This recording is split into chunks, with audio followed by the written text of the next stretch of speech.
Dear students, welcome to my YouTube channel biology by Deepak Nain. आज हम 10th class की science की एनसीईआरटी बुक से chapter number 9 heredity and evolution का जो सेकंड पार्ट है वो डिस्कस करेंगे। फर्स्ट पार्ट में हमने मेनली हेरिडिटी के बारे में डिस्कस किया था, जिसमें मोनोहाइब्रिड क्रॉस, डाईहाइब्रिड क्रॉस और मेंडल के हमने 3 लॉ है वो डिस्कस किए थे। जिस पार्ट में हम इवोल्यूशन से रिलेटेड है जो भी डिस्कशन करेंगे, और इसमें हम इवोल्यूशन क्या होता है, इवोल्यूशन का एग्जांपल देखेंगे। चार्ल्स डार्विन, जो कि नेचुरल सिलेक्शन जो थ्योरी है उसके जन्मदाता माने जाते हैं, तो उनके बारे में देखेंगे। और साथ में हम मैन का इवोल्यूशन कैसे हुआ है वो भी डिस्कस करेंगे। तो स्टार्ट करते हैं। Evolution, sequence of gradual irreversible changes. Sequence मतलब एक सीरीज के बाद होने वाले इवेंट्स को हम बोलते हैं सीक्वेंस। ग्रेजुअल का मतलब जो धीरे धीरे होते हैं। इरिवर्सिबल का मतलब एक बार यदि कोई चीज हो जाती है तो वो वापस बैकवर्ड, जो कोई भी जिस भी चीज से वो बनी है वो उसमें कन्वर्ट नहीं हो सकती, उसको इरिवर्सिबल बोलते हैं। चेंजेस का मतलब बदलाव। तो इवोल्यूशन क्या होता है, ऐसे इरिवर्सिबल चेंजेस होते हैं, ऐसे इरिवर्सिबल बदलाव होते हैं जो आराम आराम से होते हैं और एक सीरीज में होते हैं। पहले बदलाव थोड़ा होएगा, उसके बाद आराम आराम से वो बदलाव है वो बढ़ते रहते हैं। Took place in primitive organism over millions of years to form new present day species. आज जितने भी हम बहुत सारे प्रकार के जीव जंतु देख पाते हैं वो ऐसे कैसे कभी धरती पे नहीं थे, वो आराम आराम से बने हैं। और वो कैसे बने हैं, जो पुराने टाइप के ऑर्गेनिज्म थे उनके अंदर बदलाव आते गए, और इस बदलाव में लाखों सालों का टाइम लग गया। और उसी की वजह से ही आज हम जितनी भी बायोडाइवर्सिटी, जो जैव विविधता है, जो डिफरेंट डिफरेंट टाइप के एनिमल्स प्लांट्स हम देख पाते हैं, वो कहीं ना कहीं इवोल्यूशन की ही देन है। तो इवोल्यूशन एक प्रकार का हम अपग्रेडेशन बोल सकते हैं, अपडेशन बोल सकते हैं। जैसे मोबाइल फोन शुरुआत में जब आते थे, वो जो लैंडलाइन मोबाइल होते थे तो उनके अंदर वायरिंग वगैरह भी होती थी। और लेकिन आज हम देख सकते हैं बहुत ज़्यादा टेक्नोलॉजी में जैसे अपडेट आया है।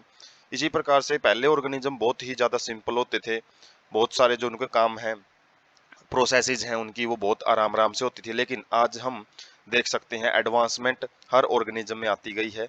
और जो ह्यूमन बींग्स हैं, इंसान हैं, वो तो सबसे ज़्यादा एडवांस एनिमल्स में आते हैं। और उनके अंदर जो हम लाइफ प्रोसेसेस पढ़ते हैं, जो हमने डिस्कस भी किया था, तो उसके अंदर काफ़ी सारी ऐसी अपडेशन है जो दूसरे जीवों में बहुत कम देखने को मिलती हैं। तो उसी को इवोल्यूशन बोलते हैं। Variation that resulted in information of new species. तो जो विभिन्नताएं आती हैं एक जीव में, तो उसी की वजह से नई जो प्रजातियां हैं वो विकसित होती हैं। Occurred basically due to error in DNA copying as well as due to sexual reproduction. और वेरिएशन हमने रिप्रोडक्शन वाले चैप्टर में भी डिस्कस किया है कि वहाँ पे सेक्सुअल रिप्रोडक्शन जो होता है उनमें वेरिएशन आती रहती है, क्योंकि दो पेरेंट्स से जो नया जीव विकसित होता है तो दोनों का एक मिक्स, एक हाइब्रिड ऑर्गेनिज्म आगे डेवलप होते हैं, जिसकी वजह से कुछ चेंजेस आते हैं। और ये चेंजेस डीएनए जब कॉपी होता है, जब गैमेट बनते हैं, स्पर्म एंड ओवम बनते हैं, तो उस टाइम पे डीएनए की भी कॉपी होना बड़ा जरूरी होता है। और जब डीएनए कॉपी होता है, रेप्लिकेट भी बोलते हैं, डीएनए रेप्लिकेशन, उसके अंदर काफी सारे एरर आ जाते हैं। और उन एरर की वजह से कुछ गलतियां, खामियां आ जाती हैं, उसकी वजह से भी इवोल्यूशन या जो वेरिएशंस हैं वो आती हैं। और जब बहुत सारी वेरिएशन इकट्ठी होती हैं तो उसी से इवोल्यूशन है वो आगे बनता रहता है। An illustration to show variation in a population. किसी भी जनसंख्या में विभिन्नता को समझने के लिए हम एक एग्जाम्पल देखते हैं, और एक एग्जाम्पल को 3 तरीकों से, 3 अलग अलग कंडीशन के माध्यम से समझाया गया है। उसमें सबसे पहले किस पे है ये example, a group of 12 red beetle live in green bushes. 12 लाल रंग के बिटल्स, मतलब एक प्रकार के कीट पतंगे हैं, वो कहाँ पे रहते हैं, हरी झाड़ियों में। और वो क्या कर रहे हैं, reproduce sexually so are likely to develop variation. और इससे क्या है कि उनके अंदर जो वेरिएशंस हैं वो विकसित हो रही हैं सेक्सुअल रिप्रोडक्शन के माध्यम से। और इसमें हम कुछ पॉसिबिलिटीज हैं, कुछ संभावनाएं हैं, वो देखते हैं। सबसे पहली जो सिचुएशन है इसमें क्या था, crows eat these beetles as they can easily pick up red ones in the green bushes. हरी झाड़ियों में जो लाल रंग की बिटल्स हैं वो कौवे ने आसानी से देख ली, और जिसकी वजह से कौवा उन सारे बिटल्स को खा जाता है। There is a colour variation during sexual reproduction. और जैसे ये लगातार होती गई प्रोसेस, तो इसके बाद क्या हुआ कि कुछ कलर चेंज होने स्टार्ट हो गए बीटल्स के अंदर, रिप्रोडक्शन के माध्यम से वेरिएशन आई, उनकी वजह से उनका जो कलर है वो ग्रीन कलर की बीटल्स हैं वो भी बननी शुरू होगी। वैसे तो रेड कलर की बीटल थी पहले, लेकिन इसमें से कुछ बीटल्स ऐसी थी जो ग्रीन कलर में कन्वर्ट होना स्टार्ट होगी। It reproduce and its population increases, और जिसकी वजह से ये आगे जो ग्रीन बीटल्स थी, हरे रंग के जो कीट थे, लाल से जो हरे रंग के बने हैं, तो वो आगे रिप्रोडक्शन करते गए और उनकी जो जनसंख्या है वो बढ़ती गई। Crows are not able to see green beetles, जैसे हरी झाड़ियों में यदि हरे बीटल्स हैं, हरे कीट हैं, तो उनको कौवा इतना आसानी से नहीं देख पाता है, जिसकी वजह से उनकी जो पॉपुलेशन है वो लगातार बढ़ती रहती है, क्योंकि कौवा उनको खा नहीं पाता है, देख ही नहीं पाएगा। तो but that of the red Beatles decreases, जिसकी वजह से जो लाल रंग की बीटल्स थी वो लगातार खत्म होती चली जाएंगी, क्योंकि कौवा उनको खाता रहता है। This type of variation gives A survival advantage, और इस प्रकार की जो विभिन्नता आई है, इससे क्या हुआ है, बीटल्स को जिंदा रहने का जो मौका है वो मिल जाता है।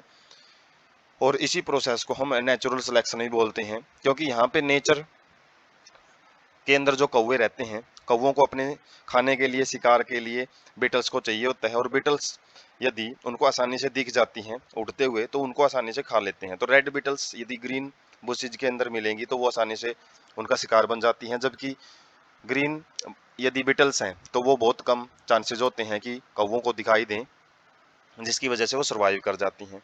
तो नेचर चाहती है कि यदि बीटल्स को सर्वाइव करना है तो वो ग्रीन कलर का उनको अपना रंग है वो कन्वर्ट करना पड़ेगा, जिसकी वजह से उनमें वेरिएशन आनी स्टार्ट हुई, और जो बीटल्स अपने रंग में परिवर्तन कर पाई वो सर्वाइव कर रहती हैं। लेकिन यदि जो बीटल्स हैं अपने रंग के अंदर कन्वर्ट नहीं हो पाती हैं, वो कन्वर्ट नहीं कर पाती हैं, तो इसकी वजह से वो कौवों का शिकार बन जाती हैं, उनकी डेथ हो जाती है। तो इसमें नेचर सेलेक्ट करती है कि किस ऑर्गेनिज्म को जीवित रहना है, किसको नहीं। तो एक नेचुरल सिलेक्शन का ही ये हम बोल सकते हैं एग्जाम्पल है। जो सेकंड सिचुएशन है, इसके अंदर due to colour variation few blue beetles appear forming the blue population. वैसे शुरुआत में रेड बीटल्स ही थी, 12 रेड बीटल थी, उनमें से क्या हुआ कि कुछ बीटल्स हैं वो अपने रंग है उसको चेंज कर गई और वो ब्लू कलर की कन्वर्ट हो गई।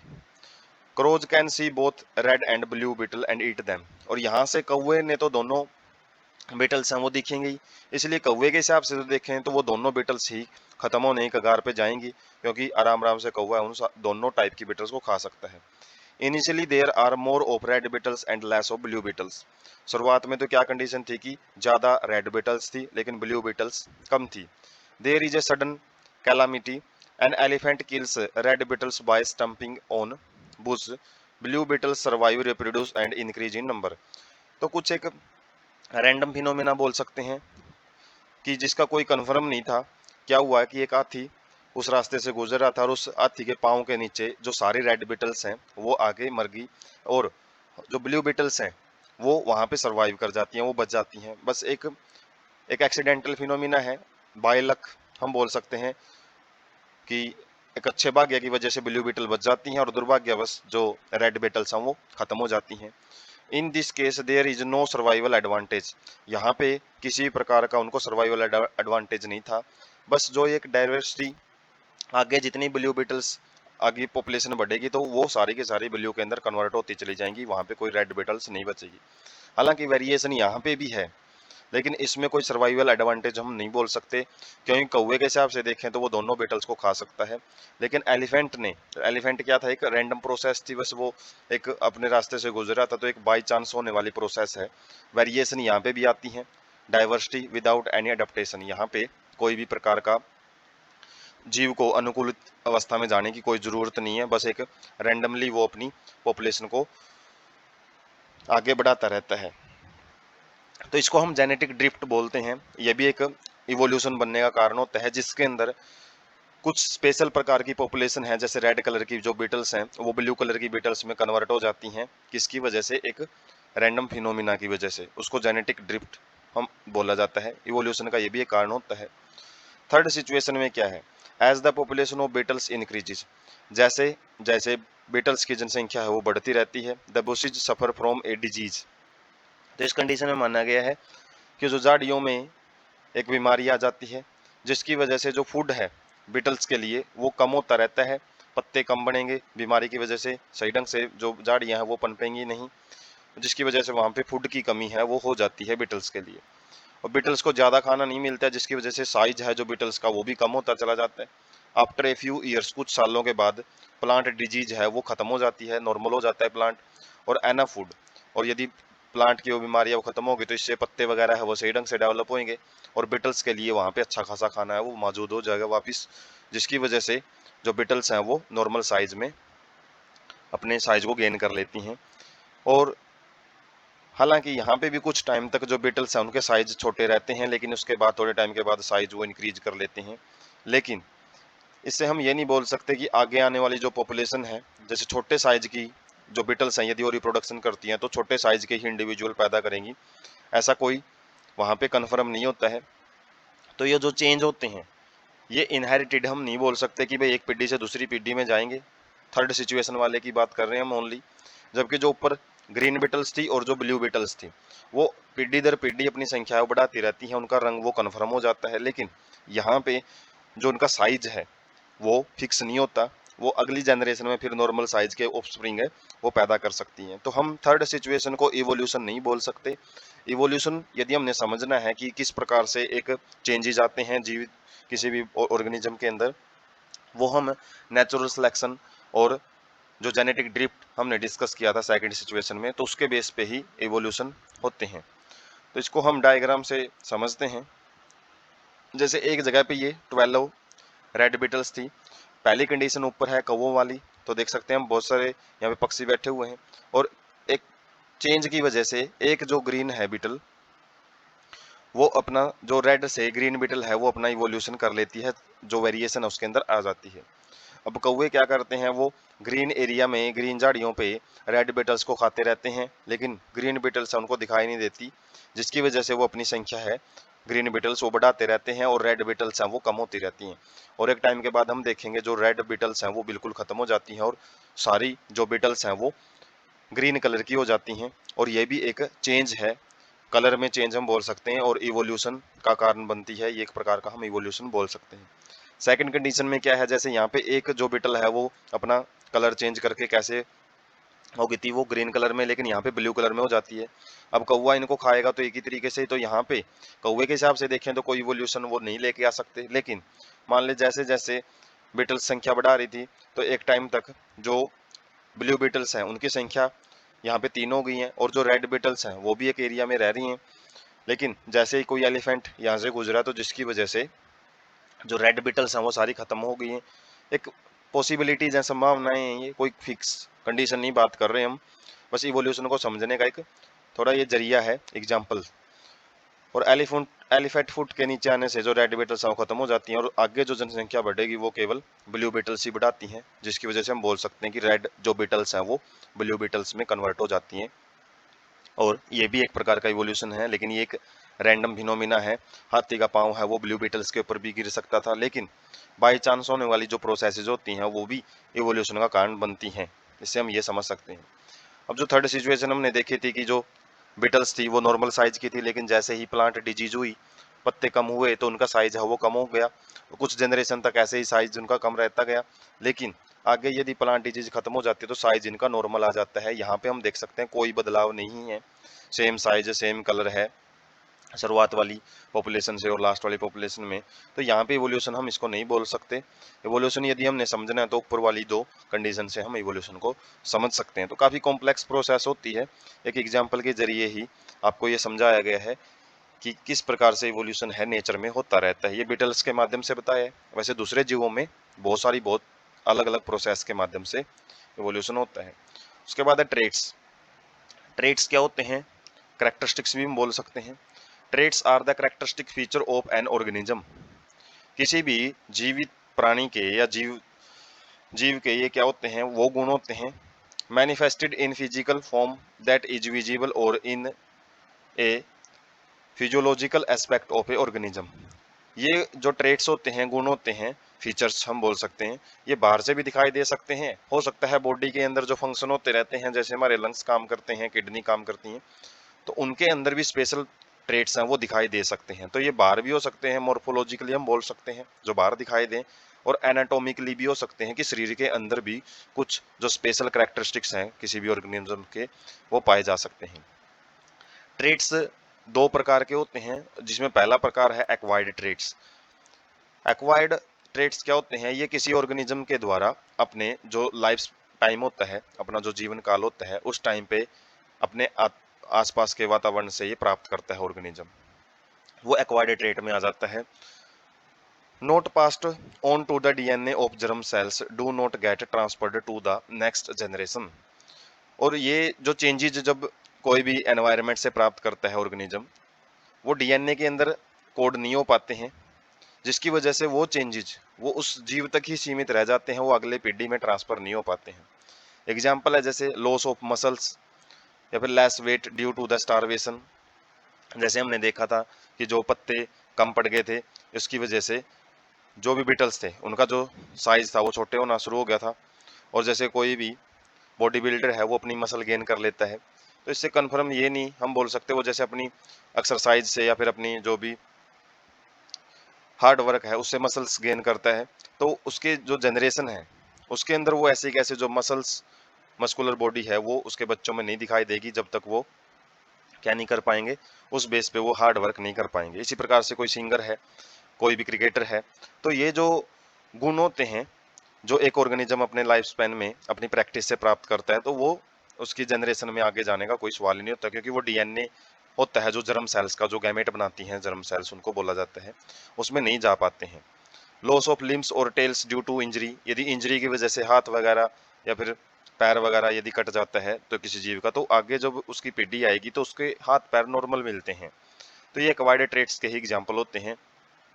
इनहेरिटेड ट्रेट्स क्या होते हैं, ये किसी भी जीव के माता पिता से उसको अनुवांशिक रूप से मिले हुए होते हैं। इनहेरिटेड जन्मजात गुण भी हम बोल सकते हैं। ऑलवेज गेट ट्रांसफर्ड, और ये ऐसे ट्रेट होते हैं जो एक पीढ़ी से दूसरी पीढ़ी में जाते हैं, क्योंकि इनका एक जेनेटिक मेकअप होता है, जीन के अंदर जो डीएनए वगैरह होता है उनके अंदर इसकी कोडिंग होती है specifically. But depending on the dominance और रिसेसिवनेस दे मे और मे नॉट बी एक्सप्रेस्ड। जैसे हमने फर्स्ट पार्ट में पढ़ा था कि डोमिनेंस क्या होते हैं, जो अपने गुण को अपना प्रभाव है उसको वो शो कर पाएं, और रिसेसिव क्या होते हैं जो अपने इफेक्ट है उसको शो ना कर पाएं। तो अपने डोमिनेंस और रिसेसिव कैरेक्टर की वजह से वो हो सकता है अपना प्रभाव वो शो कर पाए या फिर ना कर पाए, लेकिन ये एक पीढ़ी से दूसरी पीढ़ी में जाते जरूर हैं। जैसे कि एग्जाम्पल हम पढ़ सकते हैं, जो हाइट है हमने देखा है कि जिसके पेरेंट्स या फिर जो ग्रांड पेरेंट्स हैं वो अच्छी हाइट के हैं, तो उनके आगे भी बच्चे भी हाइट गेन कर लेते हैं। स्किन कलर है, जैसे जैसा स्किन कलर होता है पेरेंट्स का ऐसा ही बच्चों का मिलता है। और आई कलर और बहुत सारे ऐसे गुण होते हैं जो हम पेरेंट्स से प्राप्त करते हैं, वो सारे इनहेरिटेड करेक्टर्स में आ जाते हैं। तो हम डिफरेंस देखते हैं एक्वायर्ड और इनहेरिटेड ट्रेट्स में। कई बार डिफरेंस पूछ लिया जाता है इनके बारे में 2 मार्क्स में। तो these are traits which are developed in an individual due to special condition, ये केवल वातावरण की वजह से ही किसी जीव में विकसित होते हैं। ये जो ट्रेट्स होते हैं ये एक पीढ़ी से दूसरी पीढ़ी में ट्रांसफर होते हैं, माता पिता से ही मिलते हैं, एनवायरनमेंट से वो गेन नहीं करता है कोई भी organism. Acquired trait can not be transferred to the progeny, ये प्रोजेनी में नहीं जाते हैं, ये प्रोजेनी में ट्रांसफर किए जाते हैं। Acquired traits can not direct evolution, example low weight of starving beetles. तो जो एक्वायर्ड ट्रेट होते हैं उनका इवोल्यूशन में कोई रोल नहीं होता है। जैसे हमने देखा था जो स्टार्विंग बीटल्स हैं, भूख की वजह से जब साइज या फिर जो उनका वेट है वो कम हो जाता है, तो आगे भी जो बीटल्स हैं यदि उनको सही एनवायरमेंटल कंडीशन मिलती है तो नॉर्मल वेट वो आगे की पीढ़ियों में आ जाता है। तो इसमें कोई इवोल्यूशन कोई चेंज है वो कोज नहीं होता है, पीढ़ी दर पीढ़ी हम देख सकते हैं इसमें। लेकिन इनमें इवोल्यूशन है वो ये इवोल्यूशन का कारण बन सकते हैं। जैसे कि जो ग्रीन कलर और जो ब्लू कलर हमने बीटल्स का देखा था, वो एक पूरा जो कलर है उनका चेंज हो गया था, और आने वाली पीढ़ियों में वही कलर है वो आगे के आगे मेंटेन रहता है। तो इवोल्यूशन में इनहेरिटेड ट्रेट्स वो रोल प्ले करते हैं, जबकि एक्वायर्ड ट्रेट्स का इवोल्यूशन से रिलेटेड कोई रोल नहीं होता है। डार्विनिज्म, डार्विनिज्म मतलब डार्विन की थ्योरी। जो भी डार्विन ने ऑब्जर्वेशन की थी और खासकर उन्होंने पक्षियों के ऊपर स्टडी की थी, और वहां से उन्होंने एक बुक पब्लिश की थी, जो भी स्टडी में कंक्लूजन आया था उससे, जिसको ओरिजिन ऑफ स्पीसीज के नाम से जाना जाता है। और डार्विन ने जो भी स्टडी की थी वो कब की थी, ये based on the observation made during a sea voyage in a sail ship. जो बुक लिखी थी इन्होंने, तो उसका जो ऑब्जर्वेशन था, कहाँ से निष्कर्ष निकाला था वो, कि भी किस प्रकार से जो नई नई स्पीसीज हैं वो बनती हैं।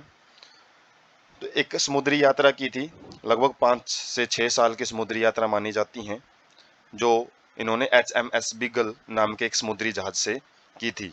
और एक द्वीप पे जाके कुछ फिंचीज हैं, कुछ पक्षी हैं, उनको स्टडी किया था और उनके बिहेवियर को देखा था। वहां पे देखी थी काफी सारी स्पीसीज, 13 स्पीसीज उन्होंने नोट की थी वहां पे फिंचीज की। और उनसे फिर एक निष्कर्ष निकाला था कि extinction of different life forms causes arisen of new forms of life at different periods. धरती के इतिहास में ऐसा बहुत बार हुआ है कि जो नई स्पीसीज हैं, नए जीव हैं, वो बनते रहते हैं, और जो पुराने जीव हैं, डिफरेंट लाइफ फॉर्म्स हैं, वो एक्सटिंक्ट विलुप्त होती रहती हैं। Any population has built in variation in characteristics. कोई भी जनसंख्या है, उसके अंदर बहुत सारी जो वेरिएशन है अलग अलग गुणों में, वो आती रहती हैं, विभिन्नताएं आती रहती हैं time to time. Which enable some to survive better in natural condition, जो कि उसको प्राकृतिक आवास में रहने के ज़्यादा से ज़्यादा अनुकूल है, वो बनाती है, योग्य बनाती हैं। फिटनेस ऑफ इंडिविजुअल और पॉपुलेशन, तो उन्होंने बताया था कि इंडिविजुअल, कोई भी एक जीव या फिर उसकी जो जनसंख्या है, वो किस तरीके से फिटनेस होती है अपने वातावरण के प्रति। Fitness ultimately and only to reproductive fitness, यहाँ पे फिटनेस का जो मतलब है वो रिप्रोडक्टिव फिटनेस, प्रजनन से रिलेटेड फिटनेस होने से है, कि वातावरण में कोई भी जीव इतना योग्य है कि वो अपनी आगे संतान है उसको बना सके। Who are better fit in an environment, जो ज्यादा से ज्यादा अपने वातावरण के प्रति फिट होगा कोई भी जीव, वो ज्यादा से ज्यादा जो प्रोजेनी है, बच्चे हैं, वो दूसरों से ज्यादा अपने एनवायरनमेंट में प्रोड्यूस कर सकता है, जिससे कि वो ज़्यादा से ज़्यादा सर्वाइव कर पाएंगे एनवायरनमेंट में। और हम बोल सकते हैं कि वो नेचर के द्वारा सिलेक्टेड हैं, कि नेचर उन्हीं जीवों को ज़्यादा रहने का मौका देती है। और जो जीव ज़्यादा अच्छे ढंग से अपने आप को इवोल्व नहीं कर पाते हैं, या फिर अपने चेंजेस नहीं लेके आ पाते हैं बॉडी के अंदर, उनको हम फिट नहीं बोलेंगे, और जिससे कि वो नेचर के द्वारा एलिमिनेट या फिर एक्सटिंक्ट कर दिए जाते हैं। और यही थ्योरी है जो थ्योरी ऑफ नेचुरल सिलेक्शन के नाम से बाद में जानी गई, जो भी स्टडी डार्विन ने दी उसके बेस पे। Origin of life on earth, की जीवन की उत्पत्ति धरती पे किस प्रकार से हुई है, उसके बारे में हम समझते हैं। JBS Haldane was a British scientist, ये एक इंग्लैंड देश का साइंटिस्ट था, JBS हाल्डन है जो। और उन्होंने बताया था, थ्योराइज्ड का मतलब उन्होंने एक थ्योरी दी थी, कल्पना बताई थी, कि life originated from organic and lifeless matter, जो भी जीवन की उत्पत्ति है वो ऑर्गेनिक जैविक पदार्थों से हुई है, या फिर वो हम बोल सकते हैं कि वो लाइफलेस मैटर थे, उनके अंदर कोई जिंदगी नहीं थी। और वो जब कुछ छोटे छोटे पदार्थ जब इकट्ठे हुए तो उनसे काफी कॉम्प्लेक्स सब्सटेंस बने, और फिर उसके बाद सेल है, सेल के बाद फिर जो हायर ऑर्गेनाइजेशन है जैसे टिश्यू ऑर्गन, वो उसके बाद बने हैं। लेकिन स्टार्टिंग में कोई जीवित नाम की चीज नहीं थी धरती पे, कुछ सब्सटेंस होते थे जिनको ऑर्गेनिक सब्सटेंस बोला जाता है, जैविक पदार्थ, उनसे उत्पत्ति मानी जाती है। His theory was proved to be correct by Urey and Miller experiment, और यही बात यूरे और मिलर नाम के साइंटिस्ट ने लैब में ऐसी परिस्थितियां तैयार की थी जिनके बेस पे बताया जा सके कि पहले अर्थ के ऊपर कैसी एनवायरमेंटल कंडीशन थी, और उस बेस पे फिर बताया गया कि किस प्रकार से जो सिंपल मॉलिक्यूल थे, जैसे मीथेन हो गया, हाइड्रोजन है, अमोनिया है, ये अच्छे टेम्परेचर पे एक 800 डिग्री सेल्सियस जो टेम्परेचर है उसके ऊपर जब इकट्ठे हुए, तो इन्होंने देखा कि अमाइनो एसिड नाम के जो सब्सटेंस है वो बने। और पहले जो वातावरण था अर्थ के ऊपर, वहां पे कोई ऑक्सीजन प्रेजेंट नहीं थी, CO2 की मात्रा अच्छी खासी थी, आज से ज्यादा थी उस टाइम। और जो लाइफ की उत्पत्ति है वो बहुत टाइम पहले ही मानी जाती है। और ये बिल्कुल सिंपल बेसिक से शुरुआत की गई कि कुछ जो इनऑर्गेनिक या फिर ऑर्गेनिक सब्सटेंस हैं वो मिलके ही जो बड़े ऑर्गेनिक सब्सटेंस हैं वो बनाते हैं, और उन्हीं से सेल बनती हैं। It was called the theory of A biogenesis, इस थ्योरी को ए बायोजेनेसिस नाम दिया गया, क्योंकि इसमें जो भी सेल बनी थी या फिर सेल ऑर्गेनलीज है या टिश्यू बना था, वो किसी नॉन लिविंग मैटर से बना था, किसी एबायोटिक सब्सटेंस से बना था, इसलिए इसको एबायोजेनेसिस थ्योरी के नाम से भी जाना जाता है। उसके बाद speciation, it means the development of one or more species from a existing species, किसी भी प्रेजेंट स्पीसीज से, जो प्रेजेंट में कोई स्पीसीज रह रही है, वर्तमान में रह रही है, उससे कोई भी नई स्पीसीज का बनना ही स्पेसिएशन कहलाता है। और कुछ फैक्टर होते हैं जो कि स्पेसिएशन को, नई नई स्पीसीज बनने को निर्धारित करते हैं। उसमें सबसे पहला है जीन फ्लो। जीन फ्लो मतलब क्रोमोसोम्स का या फिर जीन का एक जीव से दूसरे जीव में ट्रांसफर होना। और ये किसके द्वारा होता है? इंटरब्रीडिंग से, प्रजनन से। और ये प्रजनन दो अलग अलग पॉपुलेशन के जीवों के बीच में भी हो सकता है, वो एक ही स्पीसीज के हों, या फिर और the between individual with in a population, या फिर एक ही पॉपुलेशन के बीच के इंडिविजुअल्स में भी ये प्रजनन के द्वारा जीन फ्लो हो सकता है। इट इंक्रीजेज द वेरिएशन, और जैसे ही सेक्सुअल रिप्रोडक्शन में हमने पढ़ा है कि वेरिएशन बढ़ती रहती हैं इन द जेनेटिक कंपोजिशन, मतलब जीन के अंदर जो भी जीन होता है, क्रोमोसोम पैटर्न होता है किसी भी जीव का या किसी भी जनसंख्या का, उसके अंदर ये वेरिएशन आती रहती हैं। और जब बहुत सारी वेरिएशन इकट्ठी हो जाती हैं तो उस जीव को वो बिल्कुल दूसरे पॉपुलेशन के जीवों से अलग कर देती है, और जिससे हम बोल सकते हैं कि एक नई स्पीसीज वहां पे बन जाती है। इसी प्रकार से जेनेटिक ड्रिफ्ट ये दूसरा कारण है, जिसमें क्या होता है, जैसे हमने बीटल वाला एग्जाम्पल देखा था, जिसमें हाथी के पाँव के नीचे आने से कुछ बीटल्स हैं उनकी डेथ हो जाती है, और कुछ बची हुई बीटल्स ही आगे नई जीन है उनको बनाती है। और एक रैंडम चेंज होता है जिसके अंदर कोई भी प्री प्लान हम बोल नहीं सकते कि प्रोसेस थी ये, कि वो हाथी का पाँव किसी भी टाइप के बीटल के ऊपर गिर सकता था, और वही जो बची हुई पॉपुलेशन है वो आगे नई जनसंख्या है, नई स्पीसीज है, उसको बनाती है। तो random change in the frequency of allele in a population over successive generation due to error in gametes. Gametes के अंदर कुछ ना कुछ एरर आ जाते हैं, जैसे कलर चेंज हमने बीटल में देखा था, और उनका आगे की पॉपुलेशन में बचे रह जाते हैं। वो फ्रीक्वेंसी ऑफ एलेल्स का मतलब है कुछ एलेल्स ही आगे बढ़ते रहते हैं किसी पॉपुलेशन में। सक्सेसिव जनरेशंस का मतलब है लगातार कुछ पीढ़ियों के अंदर। The process is rapid in smaller population, और जो ये जेनेटिक ड्रिफ्ट नाम की प्रोसेस है ये छोटी पॉपुलेशन में बहुत ज़्यादा देखने को मिलती है।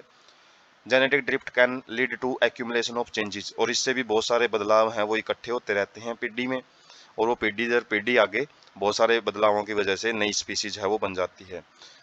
नेचुरल सिलेक्शन ये भी थर्ड फैक्टर होता है, जिसमें variation existed between individual of a population and some natural phenomena. कुछ प्राकृतिक प्रक्रियाएं होती हैं उनकी वजह से जीव के अंदर बदलाव आते हैं। Phenomena eliminated those individual which were less adapted, और यही नेचुरल फिनोमिना ऐसे जीवों को खत्म कर देती है लाइफ से, अर्थ से, जो लेस अडेप्टेड है, मतलब वातावरण के प्रति अनुकूलित नहीं है। The surviving population would pass the hereditary advantages features to their offspring, और जिस भी पॉपुलेशन के पास वो अच्छे गुण हैं जिसकी वजह से वो वातावरण में सर्वाइव कर सकता है, नेचर के द्वारा सिलेक्ट हो जाता है, वो गुणों को वो आगे अपने बच्चों में भेजता रहता है। With time this process would give rise to the organism different from the original population, और आराम आराम से जो ये चेंजेस हैं ये भी ऐसे ही इकट्ठे होते रहते हैं, और ओरिजिनल पॉपुलेशन से जो नए जीव हैं वो बिल्कुल अलग हो जाते हैं, और नई स्पीसीज वहां पे बन जाती है। उसके बाद आइसोलेशन। आइसोलेशन का मतलब क्या होता है? When a population of a species, जब किसी भी एक प्रजाति की पॉपुलेशन है वो दो के अंदर बंट जाती है, स्प्लिट हो जाती है। It can not reproduce with each other and forms a new species, ये एक दूसरे के साथ फिर प्रजनन नहीं करती, और उनमें अलग अलग एनवायरनमेंट में बहुत सारे गुण हैं वो विकसित होते रहते हैं, और एक टाइम के बाद ये देखने को मिलता है कि वो दोनों जो पॉपुलेशन पहले एक ही स्पीसीज की थी अब वो नई अलग अलग स्पीसीज बन जाती हैं। For example, when a population of beetle feed on the bushes on a mountain range, जब पहाड़ी क्षेत्रों में हम बीटल को छोड़ देते हैं, सम में start feeding on near by bushes finding entry into a new सब पॉपुलेशन, और इनमें से हो सकता है कुछ बीटल्स हैं वो अपने आसपास की झाड़ियों पे जैसे जैसे वो आगे बढ़ती हुई जाती हैं तो एनवायरमेंटल कंडीशन चेंज होने की वजह से वो एक नई प्रजाति है बीटल्स की वो बना सकती हैं। They reproduce with them so genes enter in a new population, वो क्या करते हैं फिर एक दूसरे के साथ रिप्रोडक्शन से नए जीन है वो, नए कॉम्बिनेशन है वो भी बन सकते हैं, नई पॉपुलेशन बन सकती हैं। Ultimate the two groups will be incapable of reproducing with each other, और बाद में उनके अंदर इतने सारे चेंजेस इकट्ठे होते रहते हैं दोनों सब पॉपुलेशन मतलब छोटी पॉपुलेशन के बीच में कि वो एक दूसरे के साथ फिर रिप्रोडक्शन नहीं कर पाते हैं, जिसको हम रिप्रोडक्टिव आइसोलेशन बोल सकते हैं। एक जियोग्राफिक आइसोलेशन भी होता है, जिसमें कोई भी बैरियर आ जाता है, जियोग्राफिकल बैरियर, कोई रिवर आ जाती है बीच में, कोई माउंटेन के द्वारा दो पॉपुलेशन अलग अलग हो जाती हैं, या फिर एक ही पॉपुलेशन दो अलग अलग जगह पे रहना शुरू कर देती है, उसकी वजह से भी वेरिएशन आ जाती हैं। और जब दो स्पीसीज या फिर एक ही स्पीसीज के दो मेंबर किसी न किसी कारण की वजह से आपस में रिप्रोडक्शन नहीं कर पाते हैं और नई स्पीसीज नहीं बना पाते हैं, तो उससे भी जो वो सेपरेट सेपरेट रहते हैं वहीं पे नई नई स्पीसीज है वो बनती रहती हैं। तो इस प्रकार से हम देख सकते हैं कि जो स्पीसीज हैं वो किस किस प्रकार से किस किस कारणों की वजह से नई एनवायरनमेंट के बदलते हुए एनवायरनमेंट में अपनी जो नई स्पीसीज हैं वो बनाती रहती हैं, उसी को हम स्पेसिएशन बोलते हैं। नेक्स्ट है इवोल्यूशन एंड क्लासिफिकेशन। अब इसमें हम समझेंगे कि किस प्रकार से जीवों के वर्गीकरण में, जीवों के अलग अलग वर्ग बनाने में उनकी सिमिलर प्रॉपर्टी और डिसिमिलर प्रॉपर्टीज के बेस पे जो उनके अलग अलग वर्ग बनाए जाते हैं उनमें इवोल्यूशन किस प्रकार से रोल प्ले करता है।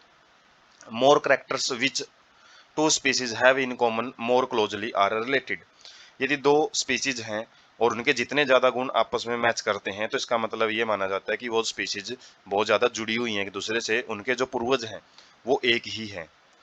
If they are more closely related then they have common ancestor. इसका मतलब वही है कि यदि वो बहुत ज्यादा पास पास उनका रिलेशन है तो उनके एंसेस्टर भी कॉमन है। जैसे ब्रदर और सिस्टर की बात करें हम, उनके जो एंसेस्टर हैं उनके एक पिताजी हैं और कजन हैं उनके, यदि इनके हिसाब से देखें वो उनके अंकल जी मिलेंगे।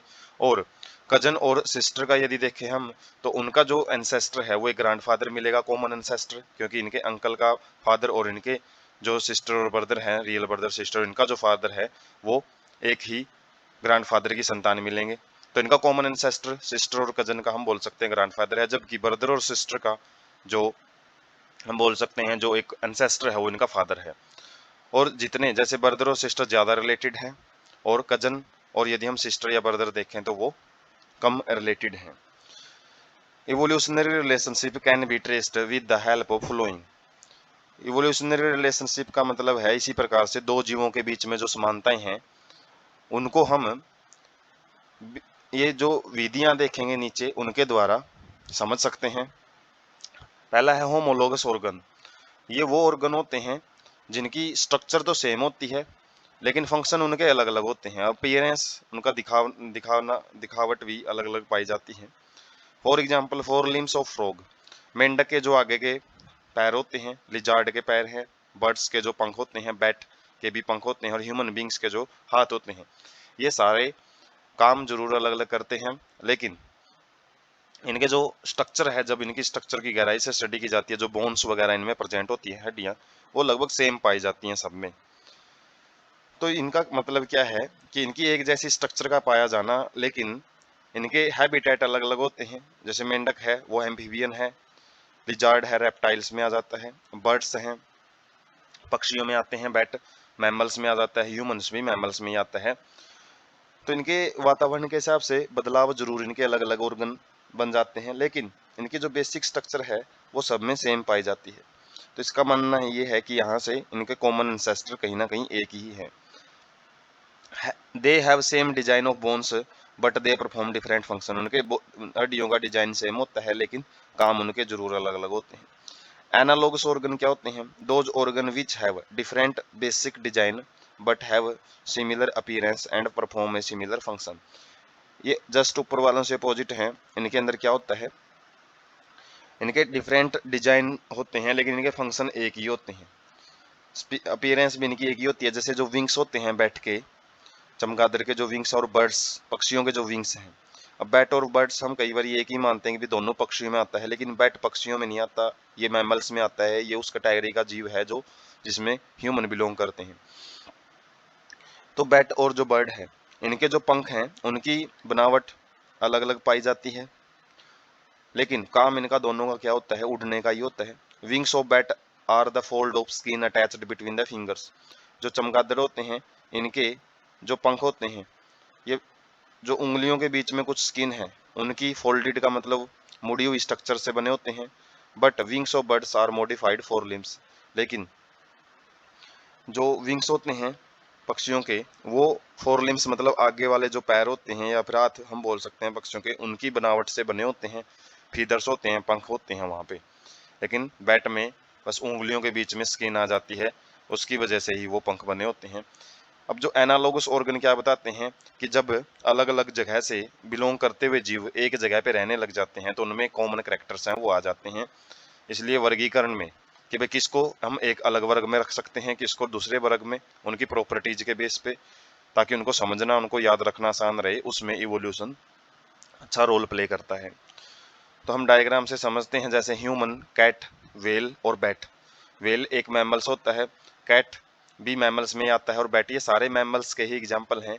और मैमल्स में इनकी जो स्ट्रक्चर है, हड्डियां हैं जो इनकी ह्यूमरस, जो हमारी फोर आर्म होती है, उसके बाद कोनी से आगे वाले भाग में जो हड्डियां होती हैं वो रेडियस अल्ना होती हैं, उसके बाद जो कलाई की हड्डियां वो कार्पल्स कहलाती हैं, उसके बाद नेक्स्ट जो हमारी पाम हथेली में हड्डियां होती हैं वो मेटाकार्पल्स होती हैं, और जो उंगलियों में या फिर अंगूठे में हड्डियां होती हैं वो फैलेंजेज होती हैं।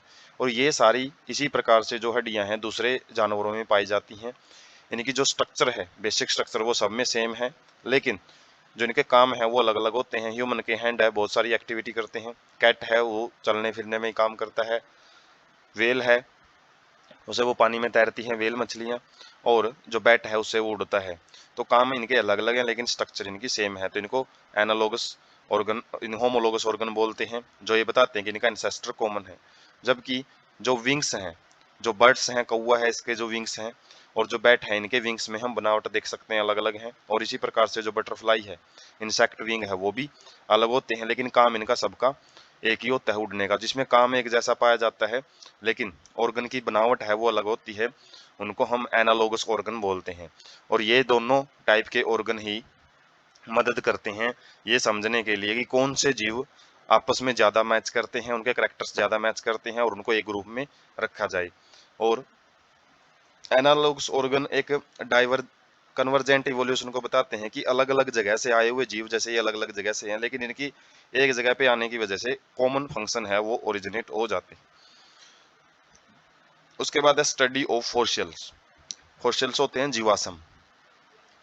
Fossils are preserved remains of living organism that lived in the past.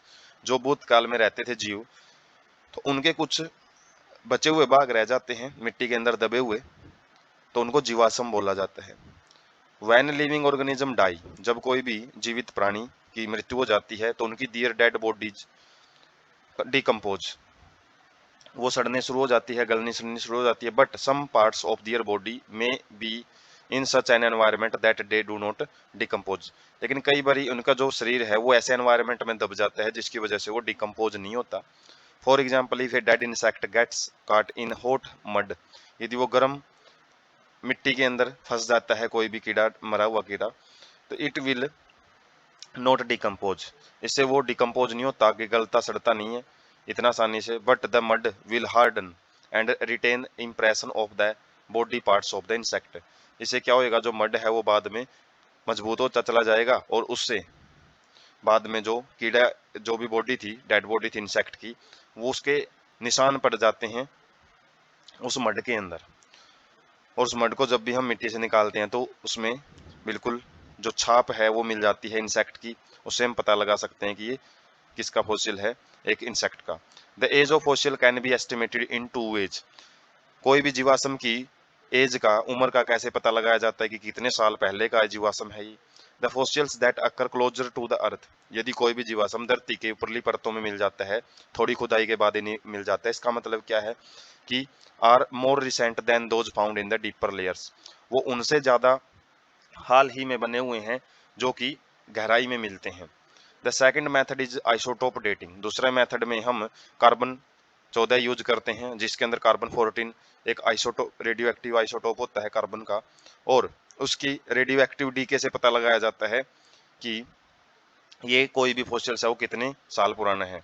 Detecting the ratio of different isotopes of the same element in A fossil material, इससे यही पता लगाया जाता है कि अलग अलग जो आइसोटोप्स हैं किसी भी फॉसिल मटेरियल के अंदर, वो किस रेशियो में प्रेजेंट है। उससे एक डेटिंग, एक पूरा एक कंप्लीट प्रोसेस होती है ये, जिसके द्वारा उसकी उम्र का पता लगा लिया जाता है। Significance of fossil. फॉसिल्स की इंपॉर्टेंस क्या है, क्यों पढ़ा जाता है इवोल्यूशन में फॉसिल्स को। Fossils are formed layer by layer in the earth crust. Earth की जो ऊपर पट्टी है, जो ऊपरली लेयर होती है, इसमें एक लेयर के ऊपर दूसरी लेयर बनने की वजह से ही फॉसिल्स बनते हैं। The animal and the plant which exist earlier are buried in the deeper layer which ones found in upper layer. तो वही बात आ गई इसमें कि जो अपर लेयर में जीव पाए जाते हैं उनकी कंपैरिजन में जो डीपर लेयर में गहराई में पाए जाने वाले जो जानवर हैं या फिर जो प्लांट्स हैं वो पहले रहा करते थे धरती के ऊपर। It was found that deeper fossils have simpler structure than upper layers. और ऐसा ही पाया जाता है कि जो फॉसिल ज्यादा गहराई में मिलते हैं उनकी स्ट्रक्चर बहुत सिंपल टाइप की थी, लेकिन जैसे जैसे फॉसिल्स को ऊपरली लेयर से प्राप्त करते हैं तो उनकी जो बनावट है वो काफी कॉम्प्लेक्स होती चली गई, काफी एडवांस हम बोल सकते हैं वो होती चली जाती है। Complete fossil record of animals like horse camel man was helped has helped us to study the stages of evolution. बहुत सारे एनिमल्स के जैसे हॉर्स हो गया, कैमल है, मैन है, इनके फॉसिल्स जब मिट्टी से मिलते हैं तो उनसे हम इवोल्यूशन की स्टेजेस का पता लगा लेते हैं कि किस स्टेज के बाद कौन सा जीव है वो धरती के ऊपर आया है। फॉर्मेशन ऑफ फॉसिल, फॉसिल बनते कैसे हैं?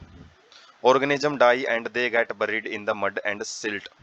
कोई भी जीव जब मरता है तो वो मिट्टी के अंदर, बरीड का मतलब वो दब जाता है, सिल्ट का मतलब कोई भी हम बोल सकते हैं कि तलहटी, जैसे समुद्र में कोई जीव मरता है तो वो तलहटी में दबता हुआ चला जाता है। Soft tissue of the organ get quickly leave behind the hard bones of the cells.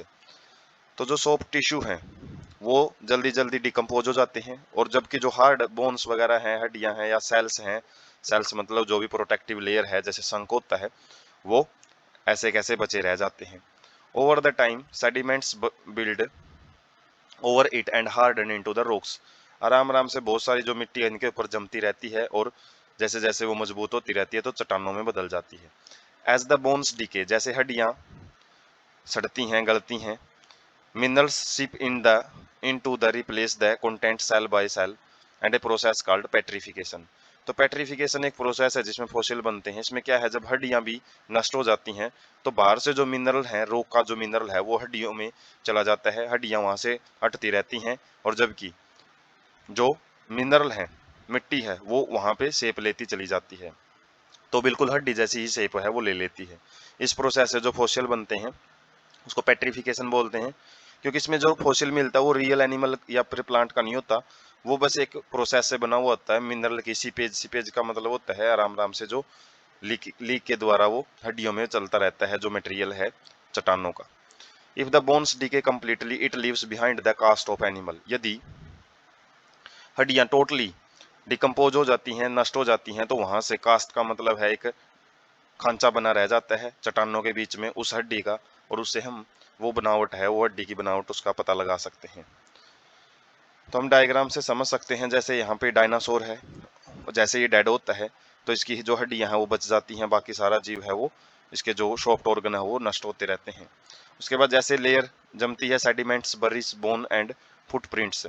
तो जैसे सेडिमेंट्स मतलब जो ऊपर इसके रेत वगैरह है वो जमता रहता है, तो इसकी जो हड्डियां हैं वो मिट्टी की परतों के नीचे दबती चली जाती है, और एक अलग अलग परतें हैं वो बनती रहती हैं। और बहुत टाइम के बाद जब भी कोई भी आर्कियोलॉजिस्ट, सर्वेयर या फिर सर्वे करने वाले जब भी पहुंचते हैं तो वो मिट्टी की गहराइयों से इनके जो हड्डियां हैं या फिर इनके जो हड्डियों के जो हमने पढ़ा है ढांचे वगैरह हैं, कास्ट वगैरह हैं, बोन कास्ट, उनको पता करते हैं और उससे आइडिया लगाया जाता है कि किस टाइम पुराना है। यदि हम देख सकते हैं यहाँ से जब मिट्टी की खुदाई की जाती है तो वहां भी इस प्रकार से लेयरिंग बनती है, अलग अलग लेयरिंग में ही मिट्टी का जमाव होता रहता है। इवोल्यूशन बाय स्टेजेस, ऐसा माना जाता है कि इवोल्यूशन है वो एक स्टेज के बाद दूसरी स्टेज में हुआ है, वो एकदम से नहीं हुआ, वो स्टेजेस में हुआ है। जैसे हम अपस्टेयर सीढ़ियों में चढ़ते हैं तो एकदम से ऊपर नहीं जाते, जैसे लिफ्ट में एकदम से ऊपर चले जाते हैं, हम एक करके एक स्टेप टू स्टेप आगे बढ़ते हैं। तो evolution is a continuous and gradual process.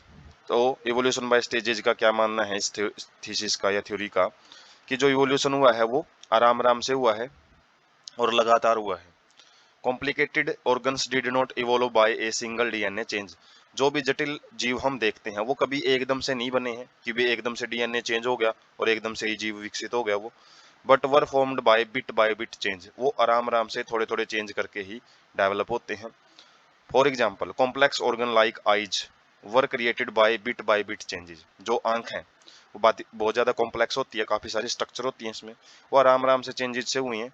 In between the rudimentary eye in the some insect, कुछ इंसेक्ट में रूडिमेंट्री का मतलब है जो इतनी ज्यादा डेवलप्ड आईज नहीं होती, जो सिंपल आई होती हैं, इंसेक्ट की आंखें बहुत ही ज़्यादा सिंपल होती हैं।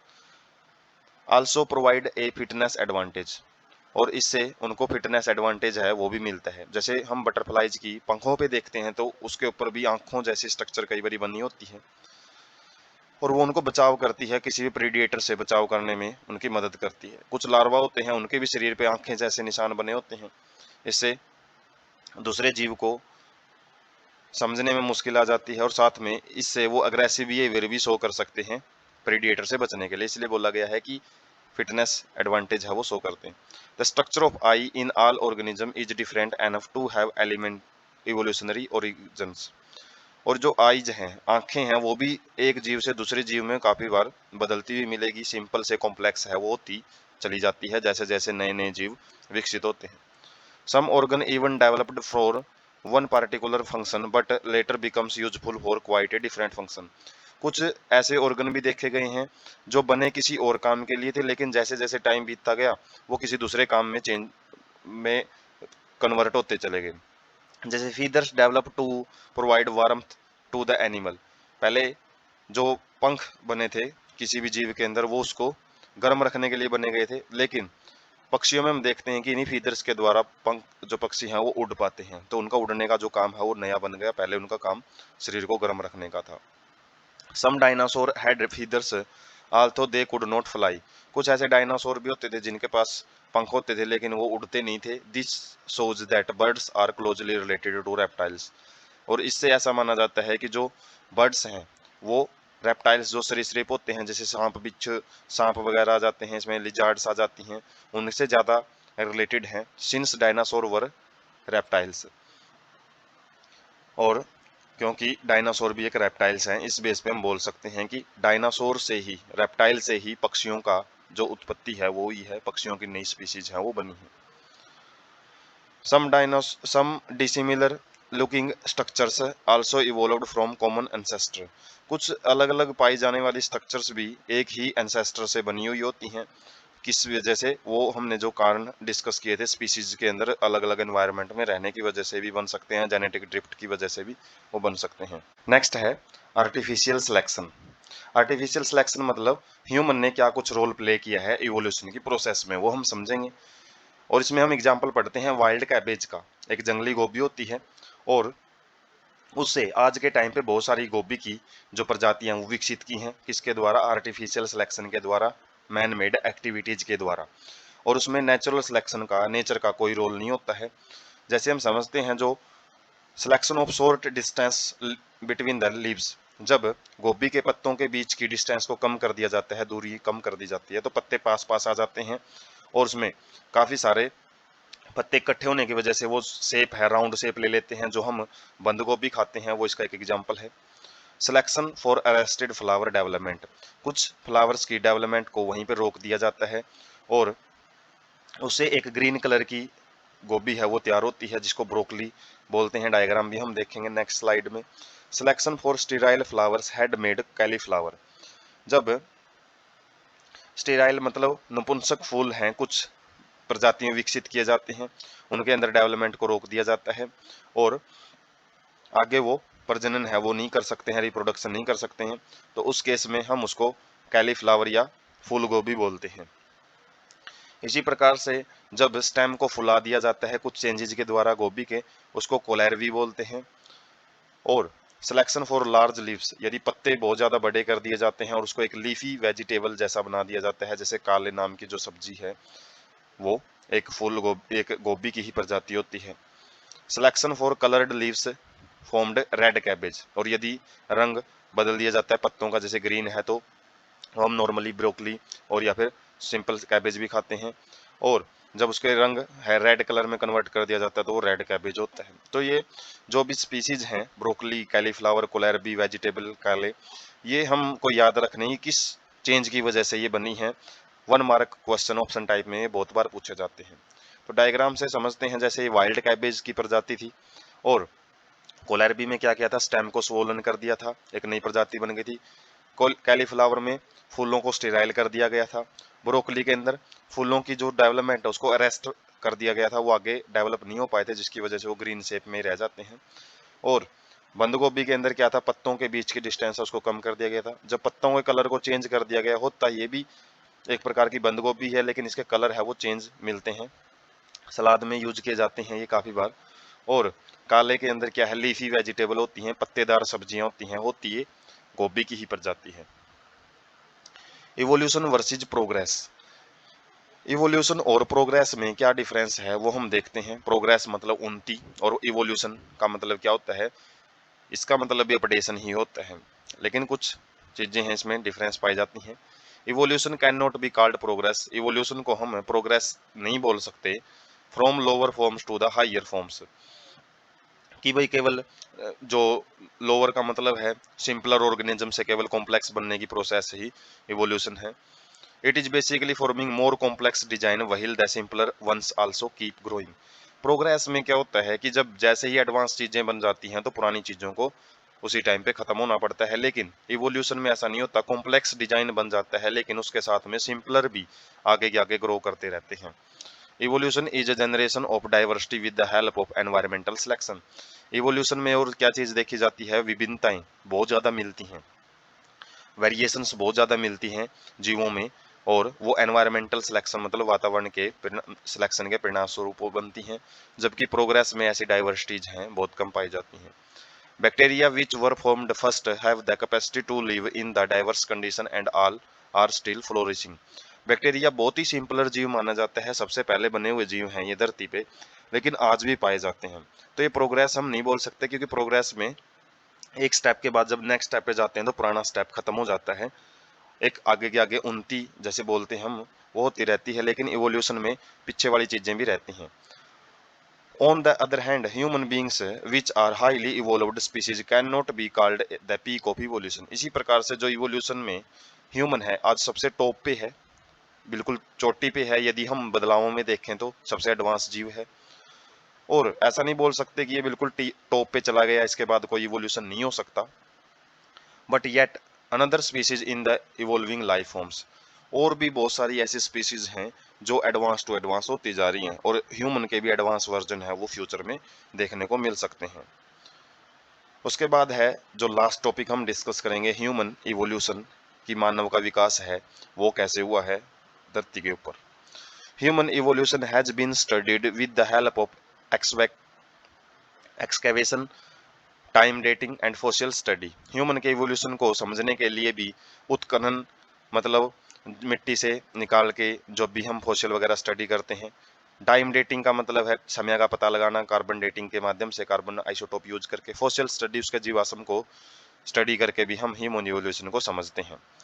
All human beings belongs to a single species, जितने भी जीव जो इंसान पाए जाते हैं धरती पे वो एक ही प्रजाति के हैं, जिसको होमो सैपियंस बोलते हैं हम साइंस के अंदर। उनका एक नाम है, कॉमन नेम होमो सैपियंस। जो ह्यूमन स्पीसीज है वो मानी जाती हैं कि अफ्रीका से उनका उदय हुआ है, उत्पत्ति हुई है। Some of our ancestor left Africa while other stayed on. कुछ ह्यूमंस ने अफ्रीका छोड़ दिया टाइम टू टाइम, और वो दूसरे जगह पे चले गए, और कुछ वहीं पे ठहरे रहे, वहां पे आगे जनसंख्या बढ़ाते गए।